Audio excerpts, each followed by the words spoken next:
Oke guys, jadi kita bertiga di sini bakal membahas terkait ketimpangan gender, di mana itu adalah salah satu isu di dalam MK kita. Betul nggak tuh? Benar. Jadi di sini kita bakal ngebahas tentang ketimpangan gender yang terjadi. Isu yang sekiranya banyak yang diobrolin loh akhir-akhir ini, betul. gitu kan. Jadi kalian tahu nggak sih, ketimpangan gender itu bukan hanya terjadi pada keterwakilan parlemen atau DPR aja loh. Oh gitu. Iya, gue pernah berpikir, jadi ketimpangan gender itu juga terjadi pada perempuan atau istri pada penyediaan alat kontrasepsi. Pernah kepikiran gak sih? Gue pernah dengar sih terkait FYP gue di TikTok. Iya kan? Iya, sering banget kan Iya sekarang. Kan? Di Instagram lo keluar gak? Kayak gitu-gitu. Sumpah, Iya, di Instagram, di TikTok, di Twitter, semua tuh lagi pada menyuarakan itu loh. Betul banget. Apalagi terkait ketimpangan gender ini sekarang memang perempuan ini lagi diperjuangkan ya untuk kesetaraannya. Iya, banyak perempuan yang akhirnya sadar terkait kesetaraan gender yang akhirnya menyuarakan tuh. Bagian bahkan yang kecil-kecil aja nih kayak alat kontrasepsi yang nggak mungkin gue paham kalau misalkan nggak ada perempuan yang menyuarakan itu sebelumnya. Betul. Iya kan? Dan alhamdulillahnya sekarang memang udah ada beberapa laki-laki yang mau gitu ya terkait hal itu. Tapi emang kebijakan di negara Indonesia ini kayaknya gue belum pernah denger deh kebijakan. Gue tahu. Kebijakan yang ada gitu loh terkait apa itu? Kebijakan alat kontrasepsi. Ya. Ada. Oh emang ada ya? Jadi kebijakan alat kontrasepsi kan yang dikeluarkan sama BKKBN kan. Jadi BKKBN itu mengeluarkan kebijakan menyatakan ada 7 kontrasepsi, 5-nya itu alat, 2-nya metode. Enggak sih? Enggak. Soalnya gue mendalami di situ. Di situ juga gue mendalami. Jadi ada 5 alat kontrasepsi. Tahu nggak? Ada yang tahu nggak? Coba pertama. IUD. Iya, IUD. Terus apa lagi? Yang sering mau gue pakai suntik. Oke, suntik. Terus apa lagi? Yang biasanya orang pakai juga ada kan, pil KB. Iya, pil KB. Terus ada implan yang ditanam di ini. Ya itu sama terakhir itu ada kondom yang biasa dipakai sama laki-laki. Iya, dan 2-nya itu metode yang biasanya orang tuh nggak banyak yang tahu ya. Itu ada metode operasi pria dan metode operasi wanita. Ada yang tahu nggak tuh kayak gitu? Gue nggak ngerti gimana ya operasi. Iya nggak ngerti ya. Wanita. Itu dia operasi. Iya, jadi kalau MOP itu atau vasektomi itu, jadi orang tuh biasanya mikir kalau MOP itu kayak kebiri. Kalian tahu kebiri nggak? Nggak hamil-hamil, pokoknya nggak bisa membuahi ya kan. Iya, jadi gitu. Pria udah nggak bisa membuahi. Dan sama kalau tubektomi atau MOE juga sama kayak gitu. Tetapi itu tuh dibantah karena vasektomi dan vasektomi itu ternyata bukan kebiri, jadi dia tuh masih bisa disambungkan kembali gitu loh. Jadi dari 7 alat ini ternyata pas dilihat kok cuma yang cowok tuh cuma ada 2, sedangkan yang 5 cewek. Iya betul. Itu kan walaupun itu sebuah keunggulan, tapi itu nggak baik. Maksudnya itu ketimpangan guys. Benar. Setuju nggak? Setuju banget. Coba kalian ada cerita nggak tentang kayak begitu gitu? Siapa dulu nih? Lo dulu. Iya dulu. Jadi kan kita nih kemarin semester 5 kita sama-sama magang di BKKBN ya. Betul. Nah, tapi kita bertiga nih beda daerah. Ya, lo di mana ini? Gue di Cilegon, di Grogol. Gue di Kabupaten Serang di Kecamatan Lebakwangi. Dan gue di Kota Tangerang. Jadi waktu itu BKKBN Kota Tangerang perwakilannya lagi ngadain bazar di Sungai Cisadane. Dia pokoknya ngebuka stand. Siapapun yang mau KB bisa datang ke stand tersebut. Tapi kenapa ya? Kok yang datang tuh banyakan wanita gitu loh. Nah itu. Iya. Betul banget ya. Iya. Sama gue juga kayak gitu kok. Bahkan gue punya pengalaman yang ngeri gitu loh menurut gue pas ngelihat pas masa magang itu ya. Gue kan sebenarnya belum tahu terkait KB itu kayak gimana segala macam. KB itu yang gue tahu hanya untuk perempuan aja gitu. Gue belum tahu tuh terkait untuk laki-laki. Dan pas gue ngelihat proses KB implan. Sumpah gue juga. Gue sampai ditusuk-tusuk gitu. Ditusuk, dibelek. Itu darahnya banyak banget kan. Lo bayangin aja seorang perempuan udah hamil, ngelahirin dan diwajibkan harus KB gitu. Untuk disarankan ya untuk menekan angka kehamilan serta anak gitu ya kan. Tapi kenapa harus wanita ya? Kenapa nggak pria? Nah iya benar. Tadi Aini juga meng-highlight kan bahwa perempuan itu udah hamil, melahirkan, Ya. menyusui, bahkan perempuan juga biasanya dituntut untuk mengurus anak ya gitu. Jadi Iya, betul. laki-laki yang bekerja, Bukan ngurus anak aja Iya. nih, kita juga suruh ngurus rumah. suruh beres-beres nggak rumah. kerja, Dan ditambah juga disarankan dituntut untuk memakai alat kontrasepsi. Yang dimana Aduh. alat kontrasepsi itu kan banyak ya efek sampingnya. Kalian Iya. apa yang kalian tahu kalau dari efek samping penggunaan alat kontrasepsi? Flek hitam ya nggak Di sih? muka. Di muka Iya, nggak mama mau. gue ada kayak gitu karena itu memakai. karena hormon-hormon juga nggak sih, itu kan Mm-mm. mempengaruhi hormon kita ya. Iya, terus juga biasanya berat badan tuh bertambah. Berat badan tuh jadi ibu yang lagi menyusui itu kan pakai alat kontrasepsi, terus mereka itu mengembang lah ibaratnya kayak gitu ya. Terus juga ada pendarahan. Kan betul. IUD itu kan sebuah alat yang dimasukin ke dalam rahim kan. Iya. Bayangin dimasukin ke dalam rahim, Iya. itu kan pasti akan ada aja lah beberapa kesalahan kendala gitu ya mungkin ya. Atau Betul. mungkin bukan kesalahan sih, kayak ya gimana ya, tubuh aja gitu, reaksi tubuh gitu ya, kayak mereka pendarahan gitu, itu kan mengerikan sekali ya. Segala sesuatu yang berhubungan dengan darah tuh Iya, betul. serem kan, dan itu perempuan tuh dituntut loh untuk melakukan itu, disuruh untuk memakai itu gitu. Sedangkan pandangan masyarakat di Indonesia itu berpikir bahwa itu tuh kodrat cewek, ya nggak sih? Aduh. Kalian pernah nggak menemukan orang yang cowok gitu yang pakai alat kontrasepsi? Selain kondom ya. Iya, Kalau Kalau kondom mungkin di banyak kali ya. sekitaran gue belum ada sih. Nggak ada kan? Iya. Bahkan memang di kebijakan yang dikeluarkan pemerintah pun emang nggak ada Iya, selain benar, kondom benar. dan juga Iya, vasektomi. Heeh. Jadi padahal yang gue tahu itu, gue sempet searching sih. Jadi ada alat kontrasepsi, gel sama suntik Oh iya, gue Buat- pernah denger. buat Gel. cowok. Tapi kenapa pemerintah tuh nggak memasukkan itu ke dalam alat Kebijakan. kontrasepsi? Kebijakan. Kenapa ya? Maksudnya apakah memang efek samping yang dihasilkan dalam alat kontrasepsi itu memang berbahaya? Ya maksudnya kalau berbahaya pun emang cewek nggak Iya, berbahaya. benar. Iya, betul banget. Kenapa sih betul cewek banget. tuh selalu dirugikan? Benar. Maksudnya tuh Nah, gitulah guys terkait pembahasan yang tadi pil KB Iya. ataupun lain sebagainya tentang KB. Kenapa banyak dititik beratkan kepada wanita atau perempuan nih? Padahal banyak banget ya efeknya yang tadi udah dijelasin sama Iya. Filza dan Ratu juga gitu. Nah, kita di sini bakal ngebahas terkait pemerintahannya nih. Sebenarnya menurut kalian gimana sih pandangan pemerintah dan laki-laki terkait ini? Karena kan isu-isu ini udah banyak nih kayak di TikTok segala Iya. macam dan berbagai macam, ada pro dan kontra. Nah, kalian ini tim pro dan tim kontra nih terkait kontra KB. dong.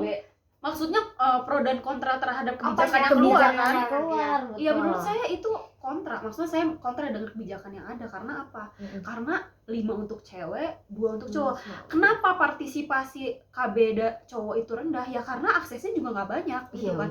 Masa cowok diharuskan memilih 2, yang satu kondom, yang satu vasektomi, yang dimana dua-duanya tuh memiliki apa ya, masing-masing efek samping. Kalau kondom itu kan yang saya baca kayak dia tuh apa sih, tingkat keberhasilan itu rendah. Kalau vasektomi harus melewatkan operasi. Jadi cowok tuh berpikir kayak udahlah, ini tuh urusan Iya. cewek loh, kayaknya gue nggak harus pakai kayak begituan. Dan ada loh cowok yang berpikir bahwa kalau misalkan pakai alat kontrasepsi mereka tuh kayak nanti hilang dong kejantanan gue. Iya. Kalau enggak nanti gue dikira suami takut istri dong, digituin kan. Iya, Jadi betul. jadi menurut gue kontra, karena ya itu, kenapa pemerintah nggak menyediakannya itu tadi yang gue sebutin ke dalam kebijakan, biar cowok-cowok yang setidaknya dia mempunyai pemikiran kesetaraan gender gitu kan, kayak gue kasihan ya sama istri gue udah mau ngurus anak, karena kan pakai KB itu saat setelah mempunyai anak, ya nggak Iya. sih? Ya kayak misalkan Buat dia- nunda anak iya, dulu kan. kayak misalkan Iya. dia habis melahirkan 2 bulan kemudian atau 3 bulan kemudian, itu kan posisinya anak tuh lagi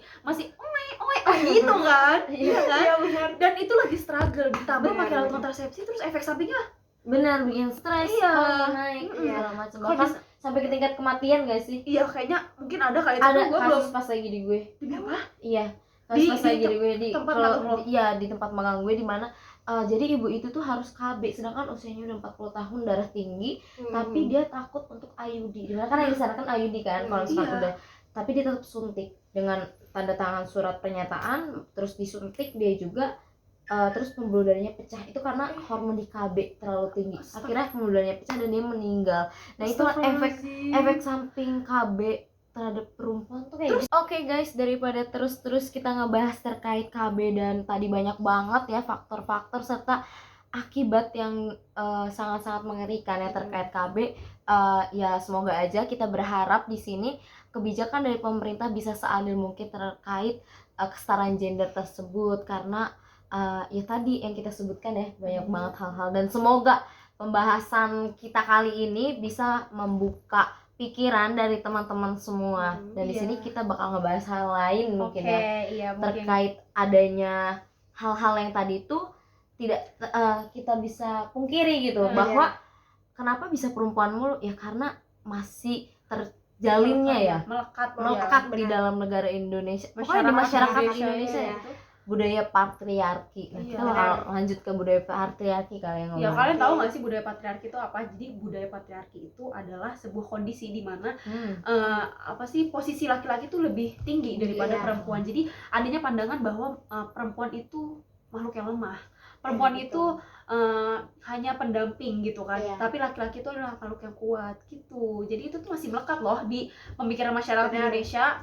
Kalian gimana patriarki menurut kalian, atau gimana nih pengalaman kalian tuh? Bahkan ya gue juga ngalamin gitu loh di dalam keluarga gue nih, kayak mama gue udah ngurus anak, nyari nafkah, ngerjain rumah kayak beberes lah, ngepel, nyapu dan segala macamnya. Bahkan bahkan bapak gue pun cuman kerja tok doang. Dan kayak pulang ya udah kayak tinggal langsung makan. Ya, dan kita pun taunya memang dari awal kayak ya emang itu tuh pekerjaan perempuan, masa perempuan, karena memang turun temurun tuh seperti itu. Kita tuh harus membantah, menghentikan aliran itu gitu loh, menghentikan pandangan itu.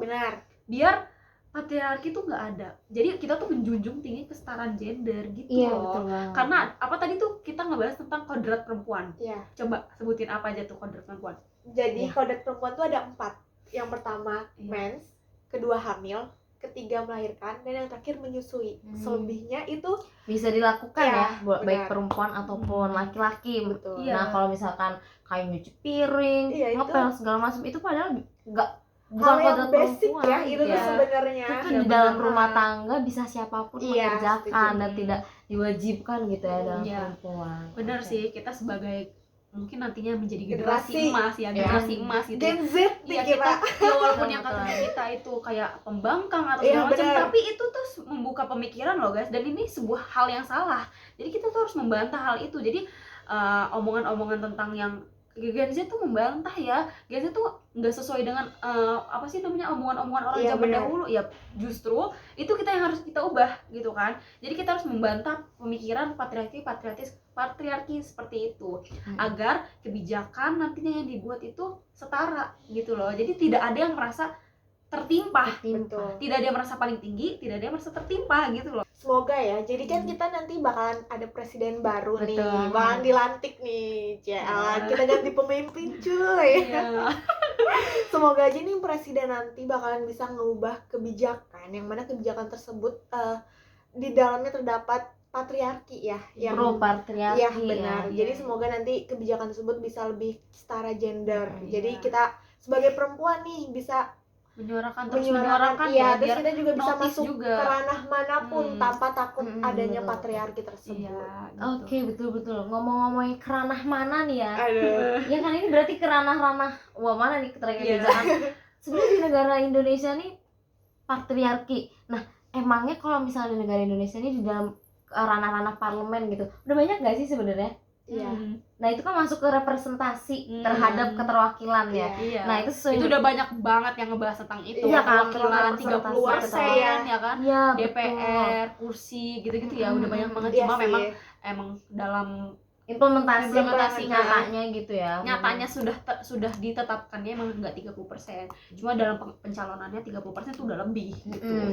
Dan ketika 30% ataupun perempuan ini ketika naik, apakah mereka memperjuangkan kesetaraan terkait perempuan? Kan nggak juga. Jadi representasi terkait itu terkait teori ya, representasi terkait simbol deskriptif simboliknya itu belum hadir gitu loh, nilai-nilainya memang belum terlaksana. Benar. Ya, semoga segala kebijakan yang sekiranya tidak pro kesetaraan, semoga ya itu tadi Iya, Ratu bilang, benar. semoga nanti akan adanya perubahan gitu ya, biar kita tuh cewek-cewek, perempuan-perempuan itu bisa menyuarakan apa yang kita inginkan. Benar. Tentu yang baik ya, bukan Iya, yang benar. buruk-buruk gitu. Dan juga dan juga keterwakilan ataupun kesetaraan gender itu sebenarnya bukan hanya perempuan saja. Ini Iya. kita lagi membahas terkait yang tadi perempuan dan laki-laki juga. Sebenarnya kesetaraan gender mungkin di dalam KB juga penting loh untuk laki-laki sebenarnya ya. Iya. Karena memang ketika yang kita baca terkait KB tadi kan akhirnya menjadikan perempuannya juga harmonis, merasa disayang, hubungan pun semakin Iya. baik gitu Iya. dalam itu, dan merasa laki-laki ini bisa melindungi kita Dan gitu.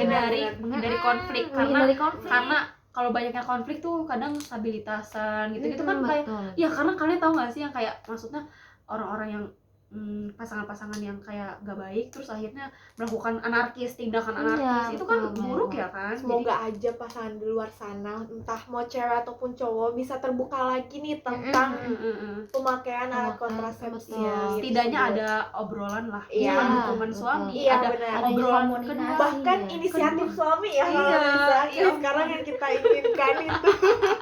Ya, jadi ada Ada obrolan suami. lah, karena kan keluarga ya kan, antar suami istri gitu Iya, kan, betul. yang mengendalikan gitu. Jadi Benar. harus adanya dua kolaborasi gitu. Betul, terkait KB itu dan terkait patriarki itu juga semoga ya tadi bisa diobrolkan dengan Intinya baik, komunikasi, ya. dan juga semoga keterwakilan di perempuan di ranah parlemen pun bisa bisa menyuarakan Iya. terkait kesetaraan gender di dalam perempuan ini, terutama yang tadi kita bahas. Lagi teman-teman, kita yang bakal ngebahas apa Banyak nih? banget sebenarnya, tapi kayaknya kita nggak akan ngomongin di sini semua sih, Iya, karena betul. keterbatasan waktu. Waduh, bakalan next gak nih? Oke. Scarf ya, kita udah punya label. Oke, di sini terkait pembahasan kesetaraan gender, KB dan lain halnya sudah kita bahas. Langsung saja kita masuk ke closing statement Yang dari terakhir teman-teman ya, yang terakhir, yaitu udah mau terakhir nih. iya udah mau terakhir. Ya udah, kita masuk aja ke closing statement. Yang pertama dari Ratu dulu nih, gimana? Ingat ya guys, jadi dalam kesetaraan itu kita semua, laki-laki maupun perempuan, sama-sama berharga. Tidak ada yang lebih tinggi maupun lebih rendah. Karena dalam dunia setara, laki-laki dan perempuan bisa mencapai tujuan mereka dengan keunikan mereka masing-masing. Oke, siap. Filza sama Filza. Closing statement dari gue adalah kita sebagai generasi yang paham akan hal ini diharapkan untuk bisa menyuarakan tentang hal ini agar apa guys, biar perempuan-perempuan di luar sana tuh paham akan hal patriarki yang tadi itu, tentang kesetaraan gender juga gitu. Oke. Kalau ini gimana nih? Dari Closing acara statement, kita ini. closing statement gue cuma 2 kata aja. Apa nih, coba? Apa tuh 2 Biasanya kata? yang kecil-kecil gini mati loh. Waduh. Coba. Closing statement dari gue terkait kesetaraan gender adalah bukan sebuah persaingan, melainkan adalah persandingan. Asik. Mungkin segitu aja podcast dari kita, Aini, Filza dengan Ratu. Kurang lebihnya mohon maaf. Wassalamualaikum warahmatullahi wabarakatuh. Bye. Stop.